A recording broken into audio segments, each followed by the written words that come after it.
So lately you've probably been on a Zoom call that maybe afterwards feels exhausting. You were staring at the computer screen for a really long time. Maybe it was stressful. Maybe it just really felt like a heavy task for you to be on. Maybe you dread going back to them. Maybe it feels impossible to focus on. You're really like trying to figure out what people's houses look like and where they live, and their pets are going in and out of the video, and you're just really not focused on it. And it feels difficult because it's a different way of being in the world. And so because we're having this sort of shared experience in this age of COVID, today I'm going to share with you about how community can improve our health, as well as 3 tips to increase community during this time of physical distancing. And I want to be clear that we can be physically distant, but socially close and bonded. And so that's what we're going to talk about today. And I want to remind people that human connection doesn't mean the same thing as meaningful connection. So meaningful connection has to include something that we find a common bond. It might be a similar hobby. It might be something that we're working towards together, so we feel like we're having teamwork. It might be confidence that we know that we care about the other person and they care about us. And this takes vulnerability, because humans want to protect themselves from the pain of rejection. You've probably felt rejected at some point in your life. You can think about caveman days in history, where if you didn't have a group of people, you would probably die. And so the point of that is that human connection is a basic human need, just like food, water, shelter, clean air. Meaningful connection helps us to survive. There's a lot of science behind that we won't go deep into today, about how our hormones and chemicals in our body respond to having human interaction and connection. And so just know that that's a basic human need. And I'm going to be reading from my book, Everything We Have Unlearned. And I'm going to share a little bit about stories. So connecting through stories. Humans have been telling stories for all of history. It seems as though we don't know how to exist without them. They're the roads we travel to reach each other. Every thought and opinion we form exists within the context of a story. We don't just experience stories in our brains, but through our bodies as well. Here's how it works. The beginning. At the beginning, we meet characters and identify with their similarities to us. As we watch or hear their interactions with other characters, our brains release oxytocin. This is the same chemical released when we bond together through long hugs, giving birth, orgasm, or even imagining being close to someone. Brain cells called mirror neurons cause us to connect to stories. These cells fire when we take action and when we watch someone else performing an action. If I watch someone score a touchdown or ride a horse across a battlefield, my brain fires as if I am the one performing these actions. When you watch a race car, you may notice yourself start to lean in the direction you want the car to go. When you see someone else laughing or crying, you may have strong urges to laugh and cry along with them. Your mouth may water at an Instagram food post. The storyteller and the story listener are both activating the same parts of their brains, connecting to one another through oxytocin. So that's really important to know right now, when we can't just walk out and hug people that we really miss. It's really important to know that we can share stories with them and have the same effect, that we can imagine hugging them and at least get some of that health up, right? So when you're online, you might notice someone's Facebook profile or LinkedIn profile, and you might go, oh, they have the same clothing style as me, or they have kids and I have kids, or the same color hair, the same color eyes. And this isn't necessarily conscious. It just happens. It's immediately at the beginning of a story, we're beginning to form, what is this character like? And because we're human, we're biologically wired to say, how are we similar? Which is really cool. We're biologically wired to come together. So tip number 1 is, when you're using technology to be able to interact with people, always have your camera on. And I know that sometimes you're like, well, I haven't showered in a long time, or my hair doesn't look right, or there's nothing behind me in the background. People are going to be judging where I live. We have all these judgmental thoughts that happen, right? But the meaningfulness, the health benefits, and the connection are immensely larger when we can kind of get over those judgments and turn on our video cameras. So always, always, always when you're interacting, turn on your video. Let's move on to the middle of the story. In the middle of any good story, there's a conflict or problem for the characters you identify with and are invested in. There's some form of villain or situation that threatens your new friends, which causes cortisol to release into the body. You begin to agonize over what will happen to the characters. Your shoulders might tense, your palms start to sweat, your heart races, and your breathing might become shallow as you watch in anticipation. Your body is bracing for a threat that is coming from the story, but not necessarily from your life. Cortisol heightens our attention to permit quick responses. You now have a focused anxiety mixed with the care chemical oxytocin. You're biologically hooked into the story. You can't stop watching or reading, so you cringe while you peer at the screen through your fingers, or you stay up all night to finish the book despite knowing your alarm will sound in 4 hours. We've all been there, right? So right now, in the age of COVID, we have an incredible opportunity that I don't know that we've ever had, definitely not in my lifetime, in many generations.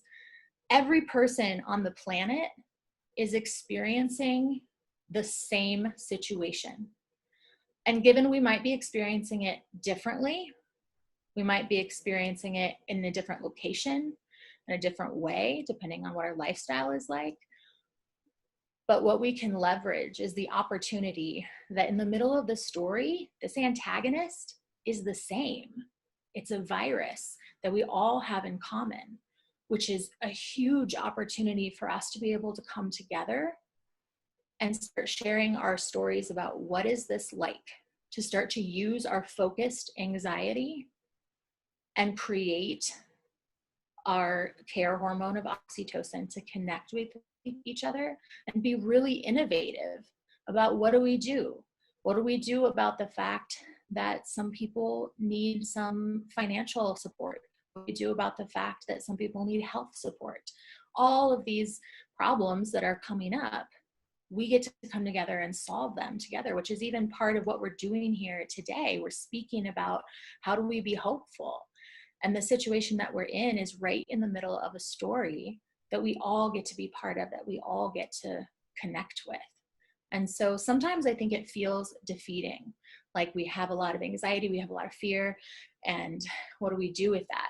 Sometimes we want to shrink away from it, we want to hide from it, we want to fight it.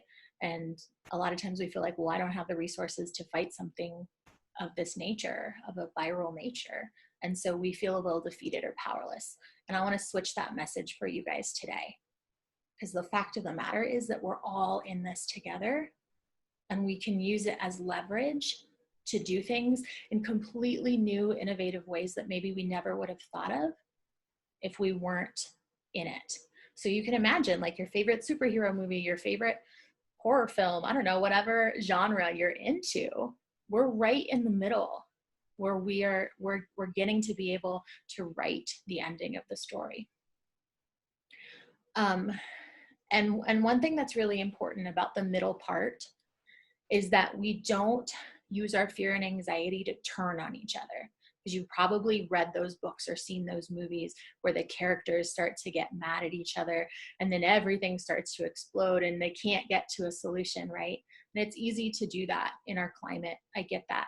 We can also notice things about each other that we don't have in common. And decide, well, you're on a different side of the political spectrum, or, well, you don't have kids at home to be homeschooling, and so it's easier for you. We can make up these other stories and kind of divide ourselves. So be really careful when you notice yourself doing that. Go back and ask yourself, what do we have in common?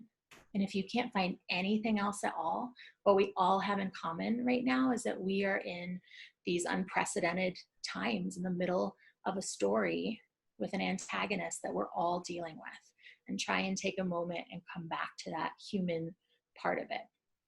So tip number 2 is that we get really wrapped up in getting the task done, getting on the Zoom call, finishing the meeting agenda, or whatever it is, right? So instead, I want to encourage people to connection before production. And that will help us stay in that oxytocin, stay in that bond that we have together. And then we can use our anxiety as leverage to be innovative. And our production levels will actually go up when we feel connected to each other. So whether we're trying to write an article or file for unemployment or get a task done together, whatever it is, our production levels will actually go up and the quality of work will also go up. So connection before production.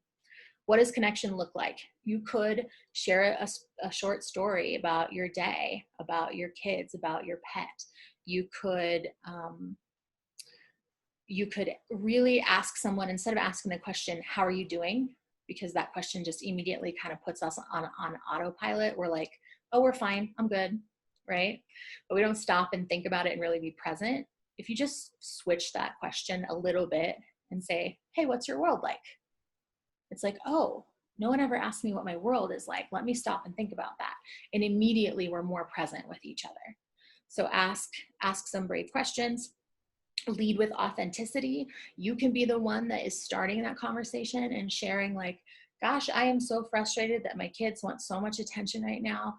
It's really hard to hear my name over and over and over again. I hid in the closet for 5 minutes this morning. Like whatever it is, just be real. And a lot of times it's humorous because a lot of you right now are laughing. Like I've had that situation, right? We're connecting together. So focus on what we have in common, lead with authenticity, share stories, connection before production. At the end, a story's ending produces another chemical response. If the ending is happy, we release dopamine. Humans love a happy ending for this reason. You've likely also experienced the disappointment of a cliffhanger or a story that ends unhappily. We are left unsatisfied, negotiating for a sequel or new development because there is discomfort within us and dopamine that we are craving. When we experience this cocktail of cortisol and oxytocin, research shows that we are more likely to change our behavior. We use stories to get people to buy things, to advocate for healthcare systems, to donate money to charity, to vote, and more. Our brains and bodies will fill with the backstory of someone we are talking to in order to develop empathy because we're using it to make a decision. Do we want to buy from them? Do we want to vote for them? Do we want to spend time with them? Listen to their advice? Allow them to care for our children? And more. Throughout our lives, whether we know it or not, we are listening to stories and using them to make decisions on our own behavior, as well as telling stories so others behave in a way that we desire. So when we experience stories together and we have dopamine and oxytocin, these chemicals are things that help elevate our mood, they elevate our body, they help our body systems physiologically work better. And it's hard when we are separate, when we're physically separate, to believe that we can have that same connection. But stories, as you can see, give us that opportunity to really, really increase our health, as well as our relationships, as well as our productivity. I'm really focusing on our health today, but everything will increase when we know what we're doing and we can leverage it. So when we're on Zoom together or Google Hangouts or whatever you're using to connect to the people that are physically distanced from you, we can use a happy ending in our technology, okay? We can end a call with some sort of adoration, which sometimes feels really vulnerable, right? Because we're, again, putting ourselves out there for rejection. And it's okay. The truth is, this is what people want to hear, and so often we forget to tell them. So you can ask the question like, hey, what are we taking away from this call? Say something that you feel grateful for, something that's going to help you through the day. Hey, Joe, I really appreciate how you always show up and tell a story that's so real. Thank you so much for doing that. I really appreciate, Janet, that you share the new coffee that you're making at home. It gives me new ideas, gives me something else to think about besides all of this stress. Thank you so much for that. So give gratitude, give admiration. You can have a checkout question like, what do you feel grateful for after this call? What are you taking away? And just remind people, I'm going to be thinking about you. You matter to me. I'm going to be thinking about you until the next time I talk to you. And that can make all the difference. So share brave questions as a happy ending and real stories. And you can use these tools throughout this time to really connect to each other so we can be innovative and make it through. And I believe that we can. So again, tips are use your videos, connection before production, and share care. Give a happy ending. Thanks so much, you guys. If you want to reach out to me, you can find me at speakwithsierra.com and get on a phone call with me.